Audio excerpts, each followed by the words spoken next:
Ya, pemerintah berencana segera memulai program vaksinasi COVID-19 dan saat ini vaksin tahap pertama sudah datang dan juga dalam proses izin pemakaian ya oleh Badan POM untuk memastikan keamanan dan juga kemanjurannya. Sementara uji klinis tahap 3 juga sedang berjalan, sejauh ini tidak ditemukan adanya reaksi yang berlebihan ya Bapak Ibu atau serious adverse event yang biasanya hanya munculnya itu reaksi-reaksi ringan lah seperti umumnya imunisasi-imunisasi yang biasa didapatkan begitu ya.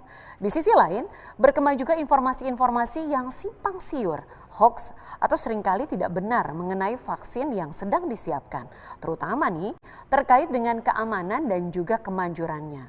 Informasi tak benar ini seringkali juga diambil sepotong-sepotong ya dari berbagai pemberitaan di luar negeri sehingga informasi yang diberikan menjadi tidak tepat dan malah tidak sesuai dengan konteksnya. Nah, informasi ini juga malah mempengaruhi tingkat kepercayaan terhadap vaksin itu sendiri ataupun keinginan masyarakat untuk menerima vaksin. Dialog Produktif Rabu Utama menghadirkan narasumber Profesor Samsu Rizal Jauzi sebagai Ketua Satgas Imunisasi Dewasa Perhimpunan Dokter Spesialis Penyakit Dalam Indonesia. Wah, ini pasti lengkap dan sesuai dengan pakarnya ya. Baiklah, kini kita sudah bergabung bersama Profesor Samsu Rizal Jauzi sebagai Ketua Satgas Imunisasi Dewasa Perhimpunan Dokter Spesialis Penyakit Dalam Indonesia. Selamat sore, Prof. Selamat sore. Apa kabar, Prof? Sehat? Sehat ya, Prof? Sehat. Sehat, alhamdulillah. Baik, Prof, sore ini kita akan ngobrol-ngobrol seputar vaksin, Prof. Biasanya masih ada ya kalau ngobrol-ngobrol juga dengan maksudnya masyarakat ataupun juga teman-teman atau mungkin kadang-kadang ada tetangga atau bagaimana begitu ya. Ada yang masih ragu ya, Prof ya, untuk divaksin begitu kan. Mungkin juga karena ini sesuatu yang baru begitu ya, Prof. Di tengah pandemi kemudian kita juga harus dihadapkan dengan tentunya vaksin begitu ya. Dan penggunaan ini, Dok, vaksin yang dengan penggunaan virus SARS-CoV-2 yang dimatikan begitu ya, Dok ya. Emang begitu, Dok, kita akan memakai vaksin itu ya? Ya,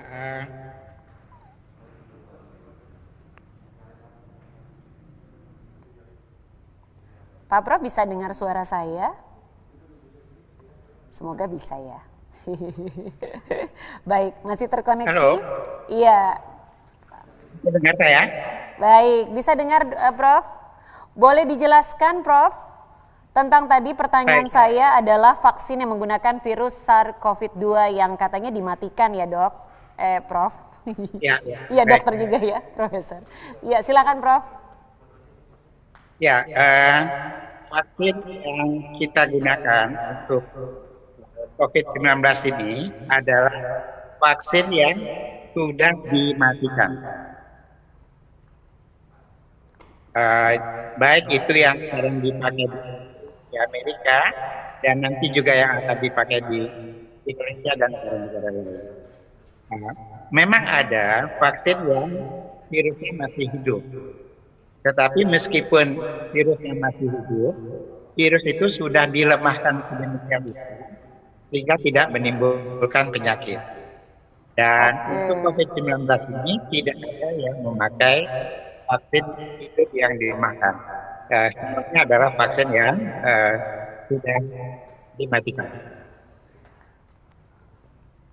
Baik, apakah ada efektivitas yang berbeda, Dok, di antara vaksin yang virus yang dimatikan atau malah yang dimasukkan terlebih dahulu tersebut di dalam vaksin itu dibiarkan hidup begitu?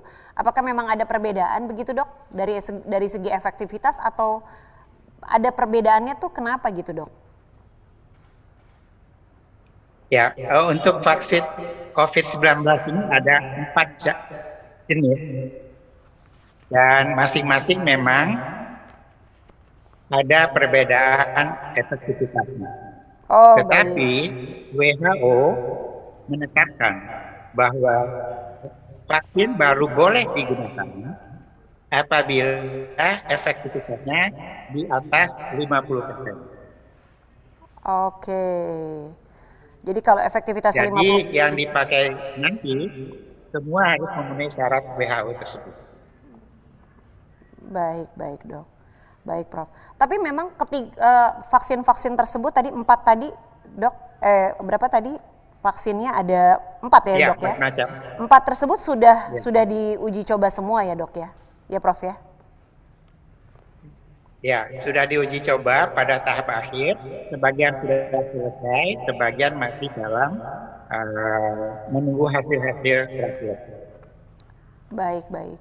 Nah, bicara soal vaksin lagi nih dok, ada juga saat ini itu saya melihat klinik-klinik kesehatan itu menawarkan ada vaksin pneumonia begitu ya, atau lagi vaksin influenza begitu dok. Kemudian juga ada suntik vitamin C, vitamin D gitu. Apakah memang itu bisa membantu dok? Berhubung vaksin yang sudah disiapkan memang belum tersedia begitu untuk masyarakat, tapi apakah memang kita bisa sebelum vaksin yang COVID-19 itu muncul, kita vaksin yang pneumonia tersebut begitu? Bagaimana Prof? Jadi untuk vitamin C, vitamin D itu fungsinya untuk meningkatkan kekebalan tubuh secara menyeluruh. Sedangkan vaksin itu kalau disuntikan, tubuh akan membentuk kekebalan antibodi terhadap virus yang disuntikan tersebut, atau virus yang dimatikan yang sudah disuntikan tersebut. Jadi akan tinggi sekali antibodinya terhadap COVID-19. Sedangkan vitamin C, vitamin D, antibodi naik, tetapi untuk keseluruhan, bukan hanya untuk COVID-19, tetapi tidak terlalu tinggi. Nah, apakah vaksin influenza, vaksin pneumokok bermanfaat pada saat kita sedang dalam pandemi ini? Menurut WHO, dianjurkan untuk mengambil vaksin influenza dan pneumokok supaya kita terhindar dari influenza dan pneumonia. Karena kalau kita terhindar dari influenza dan pneumonia, risiko untuk terkena COVID-19 juga menjadi lebih sedikit. Tetapi kalau vaksin COVID-19 itu efektivitasnya tinggi sekali. Sedangkan kalau pneumo dan influenza,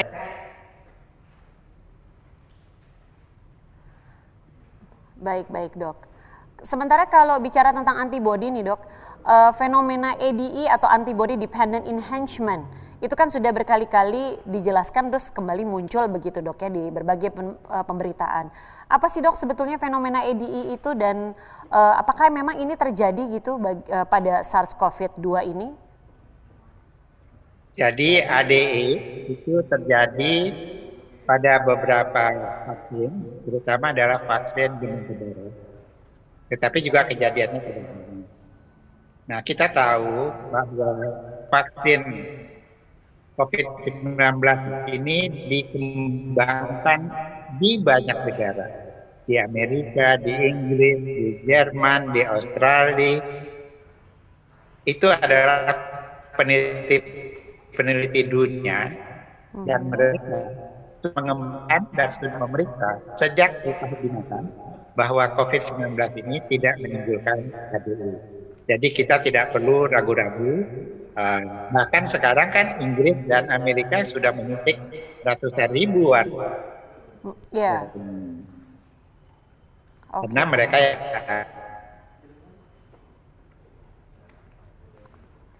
Oke dok.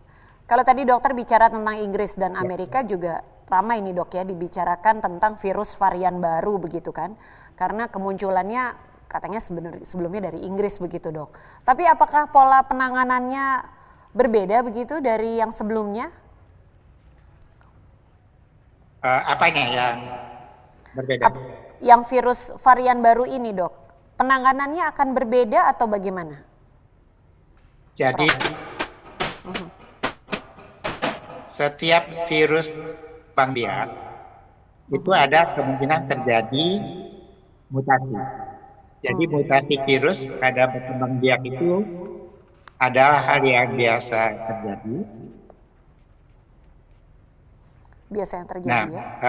mutasi virus itu bisa menjadi tidak baik, virusnya bertambah ganas, tapi mutasi virus juga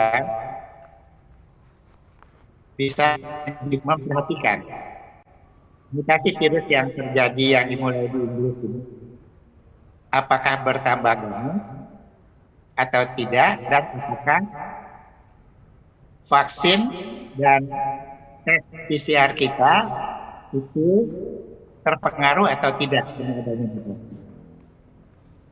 WHO sedang memantau. Jadi kita ikut dalam pemantauan itu. Sementara ini, para pakar berpendapat bahwa tes swab PCR kita tidak terganggu akurasinya dan vaksin yang digunakan tetap efektif terhadap mutasi yang baru tersebut. Tetapi pemantauan selalu dilakukan oleh WHO sehingga kalau memang nanti menyebabkan akurasi dari tes PCR menurun, maka akan dibuat reagen yang sesuai dengan yang bertanya. Baik dok. Berarti dengan demikian vaksin yang dipersiapkan juga seharusnya sudah mampu juga ya dok ya untuk menjawab virus COVID-19 varian baru ini. Ya nggak Prof? Kalau saya sih optimis gitu. Ya, sampai sekarang kesimpulan para pakar di Inggris, di Amerika, bahwa vaksin ini tetap efektif meskipun ada varian ini. Oke, wah senang sekali nih Prof untuk mendengar hal seperti ini tuh kayak bikin tenang gitu ya. Ini membuat optimis baru muncul bahwa vaksin yang disiapkan insya Allah bisa menjawab semua kerisauan-kerisauan kita terhadap virus yang katanya baru, katanya lebih ganas begitu ya dok ya. Nah kan tadi saya juga sempat menyebutkan begitu Prof, pemberitaan tentang varian baru virus COVID-19 di Inggris gitu ya. Nah untuk penyesuaian yang sedang diproduksi berarti tidak ada ya dok ya, berarti tetap stabil saja ya, sesuai dengan memang prosedur yang awal begitu ya dok? Ya Prof ya? Tetap vaksin yang digunakan adalah vaksin yang diproses seperti yang semula, tidak ada perubahan. Baik. Prof, kalau belajar dari penyuntikan vaksin COVID-19 di Amerika nih, tadi Prof juga sempat bilang ya, itu benar nggak sih Prof kalau vaksin itu tidak boleh bagi mereka yang memiliki alergi? Katanya banyak orang bicara soal efek samping vaksin yang dikenal dengan istilah KIPI. Apa sih sebenarnya Prof KIPI itu pada vaksinasi atau juga pada imunisasi? Saya juga termasuk yang alergian begitu, Prof. Curcol sedikit, Prof. Hehehe. Sekalian.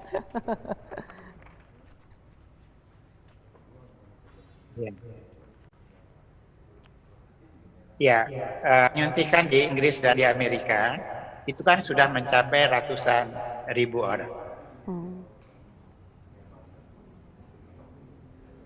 Nah, sehingga efek simpang, artinya efek yang tidak inginkan itu mulai terlihat karena sudah banyak yang disuntik. Simpang yang ada itu ada dua macam. Pertama bersifat lokal, di tempat penyuntikan terjadi kemerahan, sakit, dan yang kedua adalah bersifat endemik, yaitu berupa mungkin suhunya sedikit naik atau pusing atau rasa pegal-pegal. Oke. Jadi beberapa memang ada efek samping. Ada ya. jarang sekali terjadi alergi. Tetapi kalau orang alergi terhadap obat-obatan atau terhadap makanan, maka harus lapor kepada yang menyuntik supaya setelah disuntik menunggu agak lebih lama sehingga aman dari reaksi alergi. Baik, Prof. Baik. Nah, tadi sudah dari Inggris, kemudian Amerika, kalau sekarang soal Tiongkok, begitu ya, Prof. Indonesia membeli vaksin dari Tiongkok, sementara Tiongkok juga katanya membeli dari negara-negara lain. Nah, ini penjelasan logisnya bagaimana, Prof? Ya, Australia membeli 3 jenis. Singapura juga membeli beberapa jenis. Indonesia bukan satu jenis dari Tiongkok, kita juga membeli juga dari Amerika dan Inggris. Kenapa? Karena setiap vaksin itu ada keunggulan dan ada kelemahan. Oh, oke. Jadi ada kelebihan dan kekurangan begitu ya, Prof ya? Jadi misalnya ini kita sediakan sekarang yang dari Sinovac itu untuk orang usia lanjut kita belum bisa gunakan karena penelitiannya belum selesai. Jadi mungkin yang usia lanjut mungkin saja dari faktor lain, entah dari Inggris atau dari Amerika. Jadi bukan soal negaranya, tetapi vaksin itu harus sesuai dengan kelompok yang disuntik. Oke. Baik, Prof. Lalu ada lagi yang menyebut bahwa vaksin itu bibit penyakit katanya, Prof. Sehingga menerimanya itu sama saja dengan membuat badan itu akhirnya rentan terkena penyakit. Nah, menurut Prof bagaimana nih, menurut Profesor Samsur Rizal? Gimana, Bu? Iya, jadi ada yang menyebut vaksin itu katanya bibit penyakit begitu, Prof. Sehingga kalau menerima vaksin itu sama aja bikin badan jadi rentan atau fragile begitu ya untuk terkena penyakit gitu malahan. Kalau tanggapan Prof bagaimana nih untuk yang pemberitaan seperti ini? Baik, Bu. Jadi kalau kita terpapar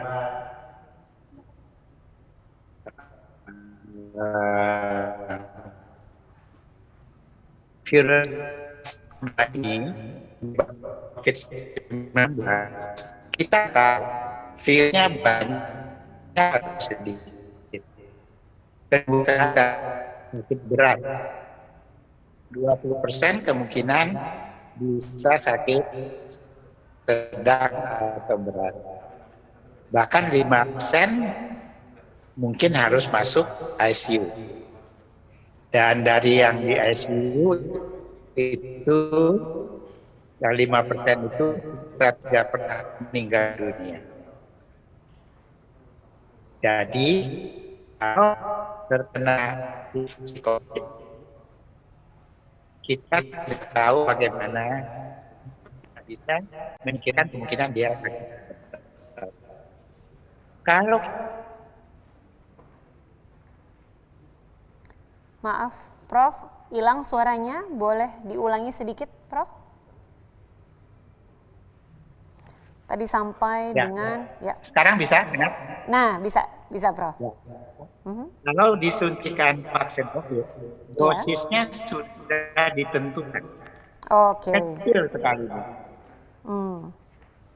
Setelah disuntikan terbentuk antibodi untuk bisa menangkal virus yang akan datang. Reaksi antibodi itu mungkin menimbulkan efek simpang lokal atau sistemik, tetapi efektifnya ringan. Jadi kemungkinan untuk sakit kena suntikan vaksin, apalagi vaksinnya virusnya sudah dimatikan, itu boleh dikatakan tidak.